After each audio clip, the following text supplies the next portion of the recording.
Assalamualaikum Ustadz. Waalaikumsalam warahmatullah. Ustadz, apakah cara mandi setelah haid sama persis mandi setelah hubungan intim?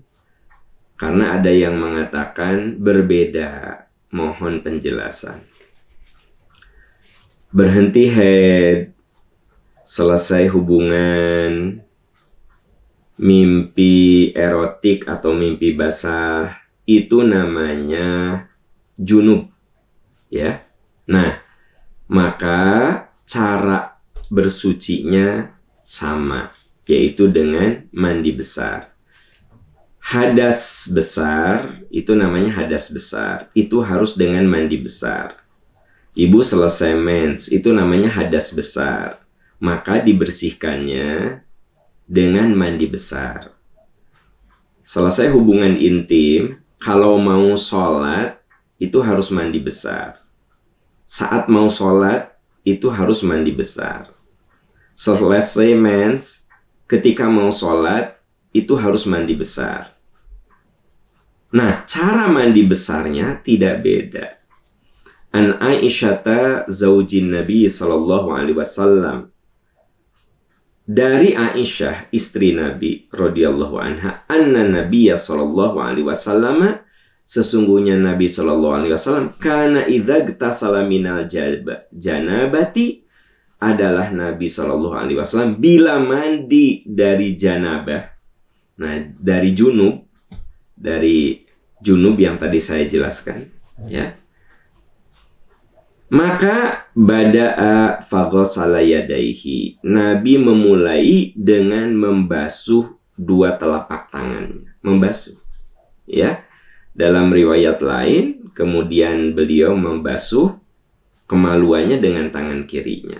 Tapi kalau dalam riwayat ini, dalam riwayat Imam Bukhari ini, tidak dijelaskan lebih detail. Pokoknya Nabi membasuh telapak tangannya. Thumma yatawadda'a wudu'ahu lis-shalah.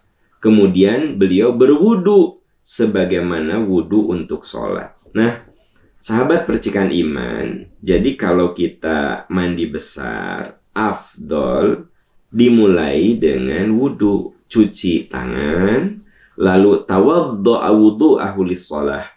Beliau berwudu sebagaimana wudu untuk sholat.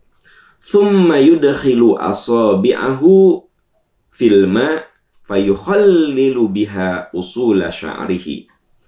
Lalu Rasulullah membasahi tangannya dan menggosok-gosok kulit kepalanya.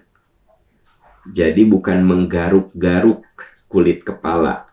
Ini cara membasuh kepala yang benar, itu bukan digaruk, tetapi digosok dengan tangan. Gitu. Ini kepala nih digosok, bukan digini. Digosok. Tentu saja kita boleh pakai alat pembersih. Boleh pakai shampoo misalnya. Nah, saat memakai shampoo, Nabi mencontohkan kulit kepala itu tidak digaruk, tapi digosok. Dan menurut ilmu kesehatan juga begitu. Yang benar membasuh kepala itu kulitnya bukan digaruk-garuk begini, tapi digosok. Ya, salasa ghurafin biyadaih.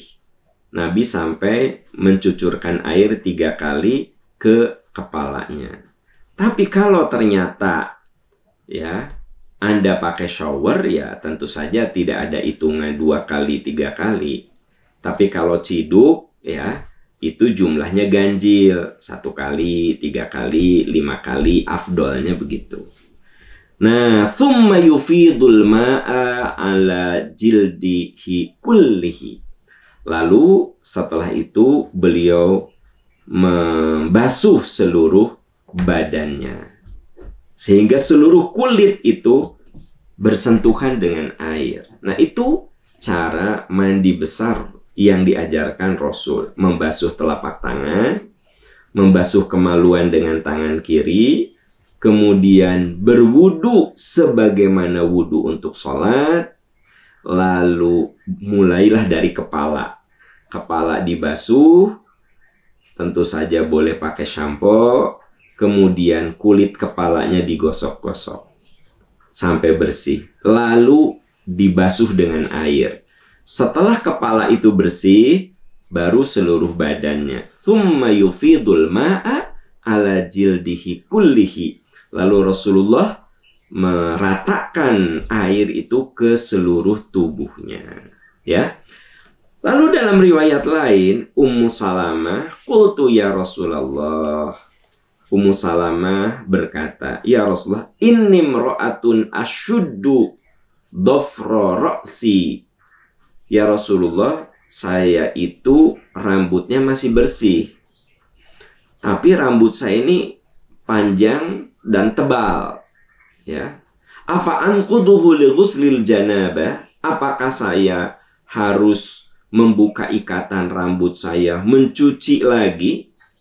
Qala, Nabi bersabda, la, tidak harus. Innama yakfiki ayyahthi ala ro'siki thalatha hasayatin thumma tufidina alaikil ma fatat hurina.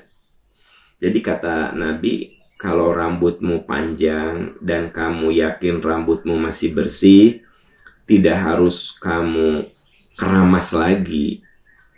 Kamu ikat rambutmu, cucurkan 3 tahfi ala ro'siki thalatha hasayat. Nah, begini Bu. Ya. Nah, begitu ya. Air nih 1. Begini ya. Nih air 2. Terus 3. Konsekuensinya apa? Tidak semua kulit kepala kena air. Benar nggak sih? Kalau begitu, Ibu coba bayangkan. Ibu ikat rambutnya ya. Nah, ambil dengan tangan. Thalatha hasayat. 3 ciduk begini. Nah, 1, 2, 3 ya. Nah, maaf teman-teman yang di radio nggak bisa lihat bagaimana saya mempraktekkan. Tapi teman-teman yang di YouTube, di Instagram bisa melihat bagaimana saya mempraktekannya. Nah, setelah 3 begitu, otomatis kan ada bagian rambut yang tidak kena air ya. Itu nggak masalah. Setelah itu, tufidina alaikil ma fatathurin. Setelah kamu mencucurkan 3 ciduk air yang ada di tanganmu 3 kali, 1, 2, 3, lalu thumma tafidina alaikil ma. Setelah itu basuhlah seluruh badanmu. Fatathurin, lalu kamu bersuci. Nah, ini keringanan bagi ibu yang rambutnya masih bersih. Boleh jadi sore ibu berkeramas ya, malam hubungan sama suami.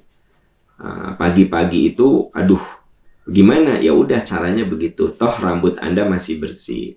Jadi tidak harus dikeramas full gitu. Tapi Ustadz, berarti ada dong rambut yang tidak kena air. Iya ada. Itulah yang dijelaskan oleh Nabi dalam riwayat Imam Muslim ketika Ummu Salamah bercerita kepada beliau tentang rambutnya yang masih bersih dan tebal ya gitu. Nabi ngasih tahu caranya begini. Nah, kita boleh mengikuti hal itu, teman-teman sekalian. Wallahu a'lam bissawab ya, wallahu a'lam bissawab.